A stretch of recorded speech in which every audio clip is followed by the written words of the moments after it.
In statistics, a simple random sample is a subset of individuals chosen from a larger set. Each individual is chosen randomly and entirely by chance, such that each individual has the same probability of being chosen at any stage during the sampling process, and each subset of k individuals has the same probability of being chosen for the sample as any other subset of k individuals. This process and technique is known as simple random sampling, and should not be confused with systematic random sampling. A simple random sample is an unbiased surveying technique. Simple random sampling is a basic type of sampling, since it can be a component of other more complex sampling methods. The principle of simple random sampling is that every object has the same probability of being chosen. For example, suppose n college students want to get a ticket for a basketball game, but there are only x less than n tickets for them. So they decide to have a fair way to see who gets to go. Then, everybody is given a number in the range from 0 to n1, and random numbers are generated,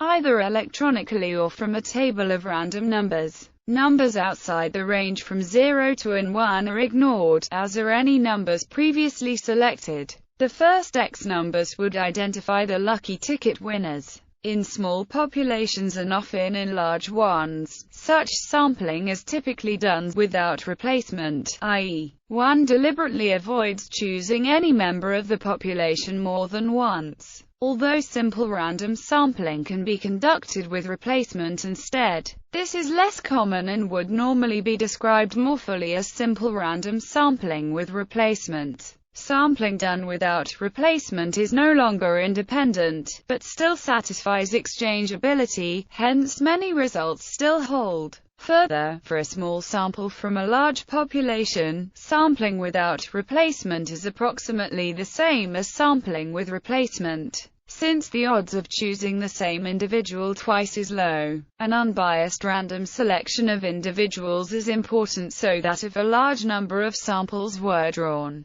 the average sample would accurately represent the population. However, this does not guarantee that a particular sample is a perfect representation of the population. Simple random sampling merely allows one to draw externally valid conclusions about the entire population based on the sample. Conceptually, simple random sampling is the simplest of the probability sampling techniques. It requires a complete sampling frame, which may not be available or feasible to construct for large populations. Even if a complete frame is available, more efficient approaches may be possible if other useful information is available about the units in the population. Advantages are that it is free of classification error, and it requires minimum advanced knowledge of the population other than the frame. Its simplicity also makes it relatively easy to interpret data collected in this manner. For these reasons, simple random sampling best suits situations where not much information is available about the population and data collection can be efficiently conducted on randomly distributed items, or where the cost of sampling is small enough to make efficiency less important than simplicity. If these conditions do not hold, stratified sampling or cluster sampling may be a better choice. Algorithms. Several efficient algorithms for simple random sampling have been developed. A naive algorithm is the draw-by-draw algorithm, where at each step we remove item from the set with equal probability and put in the sample. We continue until we have sample of desired size k. The drawback of this method is that it requires random access in the set. The selection-rejection algorithm developed by Fan et al. In 1962 requires single pass over data. However, its sequential algorithm and requires knowledge of total count of items n, which is not available in streaming scenarios. A very simple random sort algorithm was proved by Sunter in 1977, which simply assigns a random number drawn from uniform distribution as key to each item, sorts all items using the key and selects the smallest k items. J. Vitter in 1985 proposed reservoir sampling algorithm, which is often widely used. This algorithm does not require advanced knowledge of n and uses constant space. Random sampling can also be accelerated by sampling from the distribution of gaps between samples, and skipping over the gaps. Distinction between a systematic random sample and a simple random sample. Consider a school with 1,000 students, divided equally into boys and girls, and suppose that a researcher wants to select 100 of them for further study. All their names might be put in a bucket and then 100 names might be pulled out.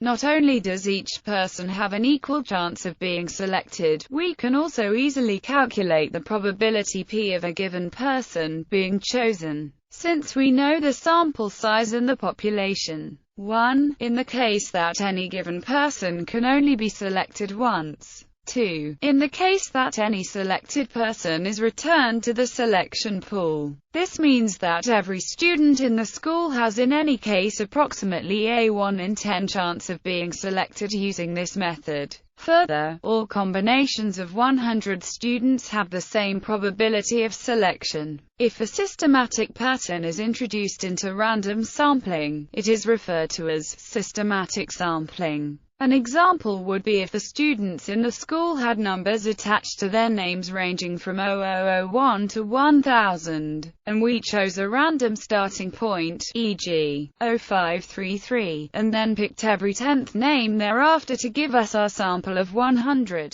In this sense, this technique is similar to cluster sampling, since the choice of the first unit will determine the remainder. This is no longer simple random sampling, because some combinations of 100 students have a larger selection probability than others. For instance, 3, 13, 23, 993 has a 1/10 chance of selection, while 1, 2, 3, 100 cannot be selected under this method. Sampling a dichotomous population. If the members of the population come in three kinds, say, blue, red, and black, the number of red elements in a sample of given size will vary by sample and hence is a random variable whose distribution can be studied. That distribution depends on the numbers of red and black elements in the full population. For a simple random sample with replacement, the distribution is a binomial distribution. For a simple random sample without replacement, one obtains a hypergeometric distribution. Multistage sampling. Non-probability sampling. Opinion poll. Quantitative marketing research.